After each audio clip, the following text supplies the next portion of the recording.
আসসালামু আলাইকুম ছাত্ররা, আমি আবার এসেছি তোমাদের আমাদের সিম্পল কমপ্লেক্স কম্পাউন্ড করার জন্যে।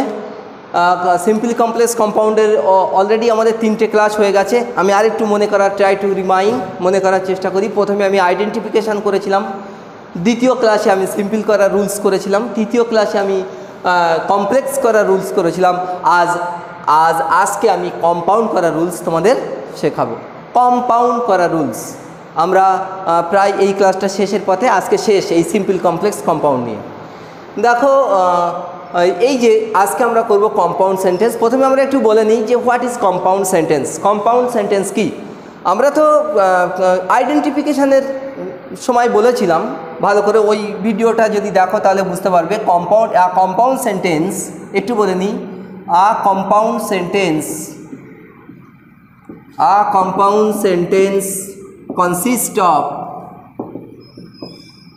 consist of two principal clause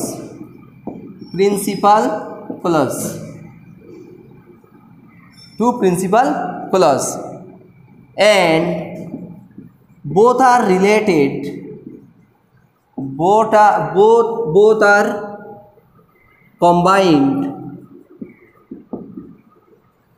combined with coordinating conjunction.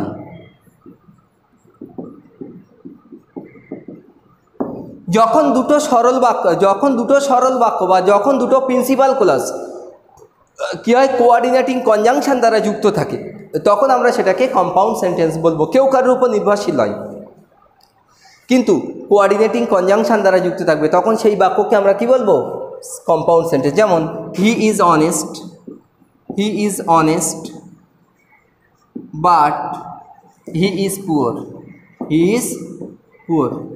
এখানে হি ইজ না বসালে হতো, যেহেতু একই সাবজেক্ট, মানে দুটো বাক্যের সাবজেক্ট একই। যেমন he is poor, he is honest সে সৎ, এই হি ইজ পুয়ার সে গরিব। ঠিক আছে, এই যে মাঝখানে বাট রয়েছে, একটা কোঅর্ডিনেটিং কনজাংশন। তাহলে এবার এই পুরো বাক্যটাকে আমরা কি বলবো? একটা কম্পাউন্ড সেন্টেন্স।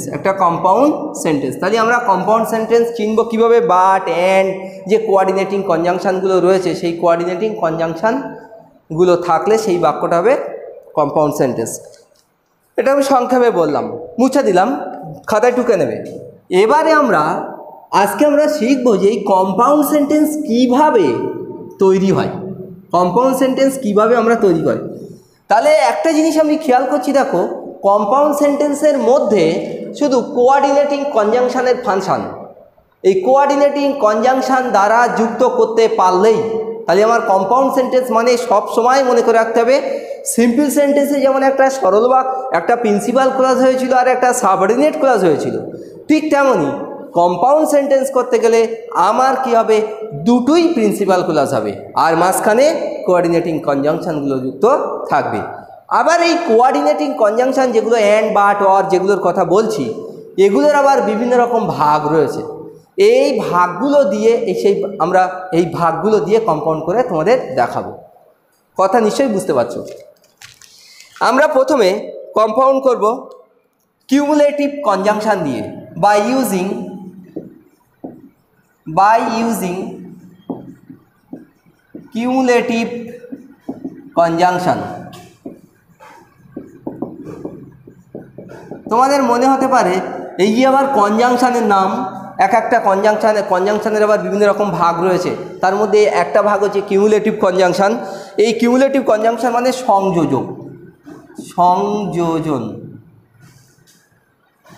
সংযোজনমূলক অব্যয়।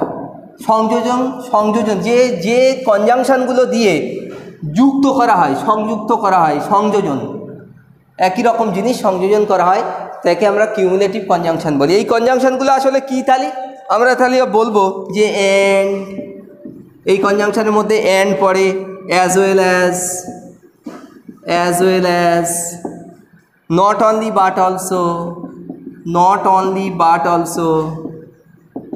বাট অলসো, এইগুলো। তারপরে বোথ অ্যান্ড এইগুলো এই যে কনজাংশনগুলোকে আমরা বলবো কিউমুলেটিভ কনজাংশন। তাহলে আমি কিন্তু ওই যে কোঅর্ডিনেটিং কনজাংশনের ভাগ, এই কোঅর্ডিনেটিং কনজাংশনের আবার বিভিন্ন নাম রয়েছে, সেই নামগুলো যেমন এই কটা কনজাংশনকে আমরা কিউমুলেটিভ কনজাংশন বলবো, আর এই কনজাংশনগুলোকে দিয়ে আমি কম্পাউন্ড করে দেখাবো। বোঝা গেল? যেমন একটা উদাহরণ দেখো, গেটিং টু স্কুল, একটা example, getting to school, getting to school, স্কুলে গিয়ে, getting to school, he met his friend, এটা একটা বাক্য দেখো, স্কুলে গিয়ে সে তার বন্ধুর সঙ্গে সাক্ষাৎ করেছিল। তাহলে এই বাক্যটা সিম্পল সেন্টেন্স আমরা দেখে বুঝতে পারছি, একটাই ভার্ব আছে, মেন ভার্ব আছে। এই বাক্যটাকে আমরা কি বলবো, কনজাংশন দিয়ে আমরা কম্পাউন্ড করব, কম্পাউন্ড করে দেখাবো কিউমুলেটিভ কনজাংশন দ্বারা এই কটা কনজাংশনের মধ্যে। তাহলে আমি কি বলবো, he got to school and met his friend, he got to school and met his friend,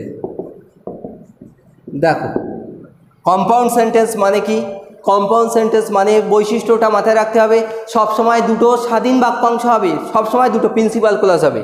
দেখো হি গট টু স্কুল আনলাম, প্রিন্সিপাল ক্লজ, আচ্ছা he got to school and met his friend, আসলে এখানে যেহেতু দুটো বাক্যের সাবজেক্ট একই, ওই জন্য হিটা এখানে উজ্জ্ব আছে, কিন্তু তুমি এখানে হি লিখলেও হবে, অসুবিধা নেই। তাই হিটা দেখেই বলি, তাই বুঝতে সুবিধা হবে, হি মেট হিজ ফ্রেন্ড, ঠিক আছে। সে স্কুলে গিয়েছিল, সে তার বন্ধুর সঙ্গে সাক্ষাৎ করেছিল, দুটোই প্রিন্সিপাল ক্লাস, মাঝখানে কি এই দুটো প্রিন্সিপাল ক্লাসকে যুক্ত করছে, ওই জন্যই বলছি সংযোজনমূলক অফ কনজাংশন, ঠিক আছে। তাহলে অ্যান্ড দিয়ে যুক্ত করছি, তাহলে অ্যান্ড আমার ব্যবহার করা হচ্ছে দুটো প্রিন্সিপাল ক্লাসকে, এই দুটো প্রিন্সিপাল ক্লাসকে সংযুক্ত করতে, ঠিক আছে, তাই একে কিউমুলেটিভ কনজাংশন বলছি। এইবারে একটা জিনিস তোমার প্রশ্ন হতে পারে যে স্যার এই জায়গাটায় গেটিং ছিল, আবার এই জায়গাটা আপনি গট করলেন কিভাবে? সিম্পল কথা, ভালো করে দেখো, আমার তো শর্ত দুটো স্বাধীন বাক্যাংশ করতে হবে, তা দুটো প্রিন্সিপাল ক্লাস যখন আমি করব, আমার মেন ভার্ব করে নিতে হবে। এখানে মেটটা তো V2, তাই আমি বুদ্ধি করে কি করব, আগের যে একটা প্রিন্সিপাল ক্লজ যেটা তৈরি করব তার ভার্বটাকে আমি সিম্পল V2 করে নেব, এই ভার্ব দেখে, প্রশ্নের ভার্ব দেখে আমি এটাকে V2 করে নেব, না তো আমার হবে না, ঠিক আছে। এই একটা গেল কিউমুলেটিভ কনজাংশন দিয়ে। আর একটা উদাহরণ তোমাদের দিই, আর একটা উদাহরণ আমি তোমাদের দিই, দেখো he is both tall and strong, he is both tall and strong, এ বাক্যটা কি বাক্য কে বলতে পারবে? এই বাক্যটা নিশ্চয়ই he is both tall and strong. কী হবে? এটা কিন্তু সিম্পল। হ্যাঁ, একটা কথা মাথায় রাখি, এখানে অ্যান্ড আছে মানে ভেবো না যে এটা হচ্ছে কম্পাউন্ড সেন্টেন্স, না আদেও না, কারণ এই বাক্যের ভার্ব দেখো, ভার্ব কটা? ভার্ব একটা, তার মানে এই অ্যান্ড কি কোথায় কি হলো না হলো আমার দেখার দরকার নেই, এই ভার্ব একটা মানে এটা সিম্পল সেন্টেন্স। যাই হোক, এইটাকে যদি আমি এই কনজাংশন দিয়ে আমি কম্পাউন্ড করি, তাহলে আমরা বলবো, দেখো he is not only tall, he is not only tall but also strong। হলো? দেখো এই যে নট অনলি বাট অলসো, এগুলো not only but also cumulative conjunction দিয়ে, সে শুধুমাত্র এখানে ছিল সে লম্বা এবং শক্তিশালী, তাহলে আমি বলবো সে শুধুমাত্র লম্বা নয় কিন্তু শক্তিশালীও, মানে ঠিক রাখতে হবে, মানে ঠিক রাখলাম। এ গেল কিউমুলেটিভ কনজাংশন দিয়ে, মুছে দিলাম। এবারে আমরা আসব কনজাংশনের ভাগ দিয়ে আমরা করছি কম্পাউন্ড সেন্টেন্স। এবারে আমরা আসব adversative conjunction, ADVERSATIV, adversative conjunction দিয়ে। অ্যাডভার্সেটিভ কনজাংশন মানে কি? এই অ্যাডভার্সেটিভ কনজাংশন মানে হচ্ছে বিপরীত, বিপরীত বা বৈপরীত্যমূলক জিনিস বোঝাবে, ঠিক আছে। যেমন এই কনজাংশনগুলো, যেমন বাট, স্টিল, ইয়েট, নেভারদিলেস, এই দেখো নেভারদিলেস, নেভারদিলেস কথাটার মানে হলো তার সত্ত্বেও, তা সত্ত্বেও, তা সত্ত্বেও। বানান ভুল হতে পারে, বাংলা বানান ভুল হতে পারে, যাই হোক নেভারদিলেস তা সত্ত্বেও ইত্যাদি। এইগুলোকে আমরা কি বলবো, যখন বিপরীতকে অ্যাডভার্সেটিভ কনজাংশন কেন বলছি, এইগুলো দিয়ে সাধারণত বিপরীতধর্মী জিনিস বোঝাবে। একটা উদাহরণ দিলে বুঝতে পারবে।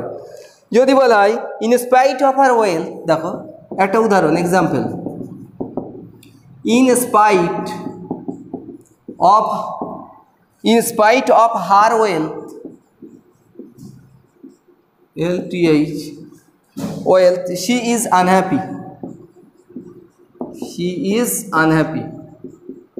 এটা কি বাক্য, এটা একটা সিম্পল সেন্টেন্স। এই সিম্পল সেন্টেন্স তার মানে কি, তার সম্পত্তি থাকা সত্ত্বেও, তার ধনসম্পদ থাকা সত্ত্বেও she is unhappy, সে অখুশি। এটাকে আমরা কি করব, তার মানে দেখো দুটো বিপরীতধর্মী জিনিস বোঝাচ্ছে। একদিকে ধনসম্পদ রয়েছে কিন্তু তার সুখী হওয়ার কথা, তা না, কিন্তু সে অসুখী। এবার তাহলে এটা দিয়ে আমরা জয়নিং করব। দেখো শি ইজ, আমরা যদি বলি she is wealthy but she is unhappy, she is unhappy. Okay, দেখো কম্পাউন্ড সেন্টেন্স হয়ে গেল, কারণ সি ইজ ওয়েলদি একটা সিম্পল সেন্টেন্স, আবার সি ইজ আনহ্যাপি একটা সিম্পল সেন্টেন্স, মাঝখানে কী হলো, কনজাংশন হয়ে গেল। তাই এখন আর সিম্পল নেই, একটা কম্পাউন্ড সেন্টেন্স তৈরি হয়ে গেল। এই একটা গেল। আবার দেখো in spite of her weakness, আবার যদি আবার একটা উদাহরণ দেই, in spite of her weakness, in spite of her weakness,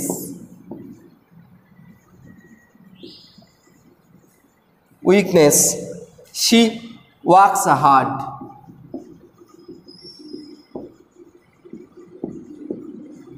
she works hard।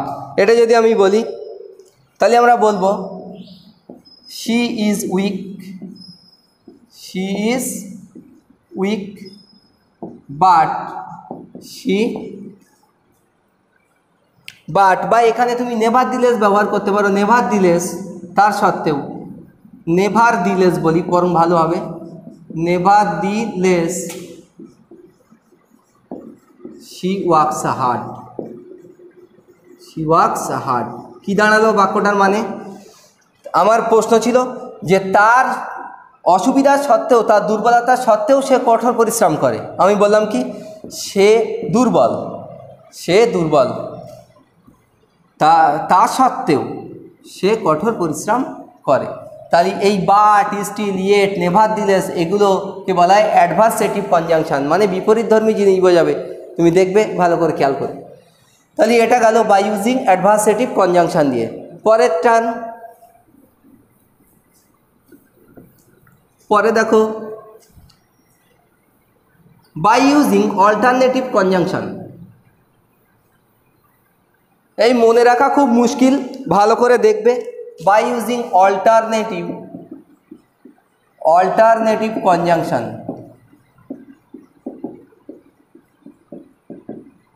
Alternative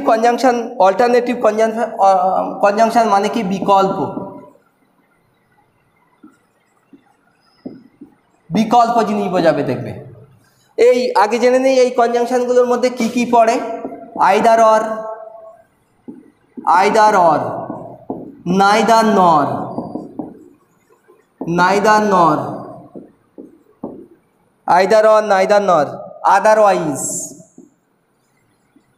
otherwise, else, এইগুলো, এই কটা কনজাংশনকে আমরা অল্টারনেটিভ কনজাংশন বলবো। অল্টারনেটিভ যেমন এ দিয়ে তাহলে আমরা কেমন করে কম্পাউন্ড করব, যেমন ইউ মাস্ট অ্যাভয়েড স্মোকিং। দেখো ইউ মাস্ট অ্যাভয়েড স্মোকিং, তোমাকে অবশ্যই smoking, to live longer, to live longer, এটাকে আমার কম্পাউন্ড করতে হবে, কম্পাউন্ড করব। তাহলে আমরা কি বলবো, ইউ মাস্ট অ্যাভয়েড স্মোকিং। দেখো you must avoid smoking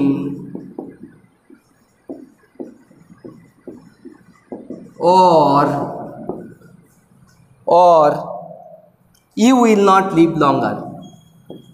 You will not live longer.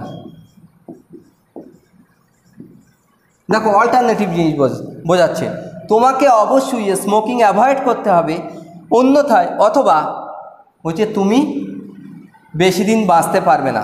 You will not live longer, তুমি বেশি দিন বাঁচতে পারবে না। তাহলে একটা বিকল্প জিনিস, বিকল্প, হয় তুমি এটা করো না হয় ওটা করো, বিকল্প, হয় তুমি স্মোকিং ছাড়ো না হয় কিন্তু তুমি বেশি দিন বাঁচতে পারবে না। এগুলো দিয়ে আবার আমরা নাইদার নট দিয়েও করতে পারি, আইদার অর দিয়েও করতে পারি। তার একটা উদাহরণ,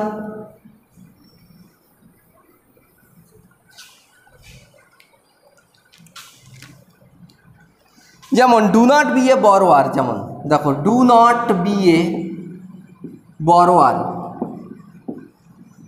do not be a borrower, do not be a lender, do not be a lender. তার মানে কি, কারু কাছ থেকে ধার করো না, আবার কাউকে ধার দিও না। ঠিক আছে, এইটা যদি আমার কম্পাউন্ড করতে পারি, কম্পাউন্ড,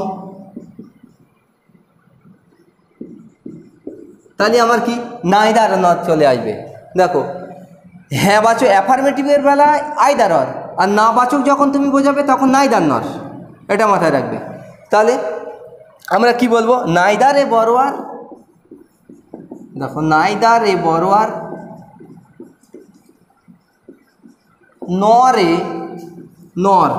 নর এ লেন্ডার বি। একটা বরোয়ারও হয়েও না, আবার একটা লেন্ডারও হয়েও না। ওকে, এই গেল আমাদের অল্টারনেটিভ কনজাংশন দিয়ে। তুমি কনজাংশনগুলোর কথা মাথায় রাখবে। আর একটা কনজাংশন রয়েছে, সেটা হচ্ছে ইলেটিভ কনজাংশন বা using illative conjunction, ILLATIV, illative conjunction. Conjunction, illative conjunction মানে কোন কোনগুলো আগে দেখে নিই। দেয়ারফর, দেন, সো, ফর, এগুলোকে ইলেটিভ কনজাংশন মানে সিদ্ধান্তমূলক, সিদ্ধান্তমূলক। এ দিয়ে আমরা কি করে, যেমন I was pleased with him, একটা এক্সাম্পল দেখো, আই ওয়াজ প্লিজড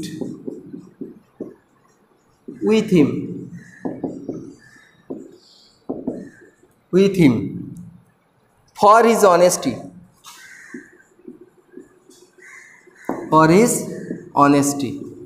এর মানেটা কি, আমি তার উপরে সন্তুষ্ট হয়েছিলাম, তার সততার জন্য তার উপরে সন্তুষ্ট হয়েছিলাম। এটাকে আমার কম্পাউন্ড করতে হবে। এই কনজাংশন, ইলেটিভ কনজাংশনগুলো দিয়ে আমি কোনো একটা দিয়ে আমি কম্পাউন্ড সেন্টেন্সটা করব। তার মানে হি ওয়াজ অনেস্ট, যদি আমরা বলি এরকম, হি ওয়াজ অনেস্ট,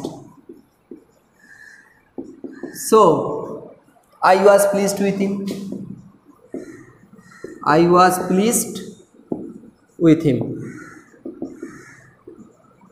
দেখো একটা কম্পাউন্ড সেন্টেন্স হয়ে গেল, কারণ এই একটা প্রিন্সিপাল, এই একটা প্রিন্সিপাল, আর এই কোঅর্ডিনেটিং কনজাংশন। এবার তাহলে এর পুরোটা কি একটা কম্পাউন্ড সেন্টেন্স হয়ে গেল, কিন্তু কনজাংশনটা ইলেটিভ কনজাংশনের দিয়ে হলো, সো দিয়ে হলো। দেয়ারফর, সো, দেন, ফর, এগুলো এই কনজাংশনের মধ্যে পড়ে।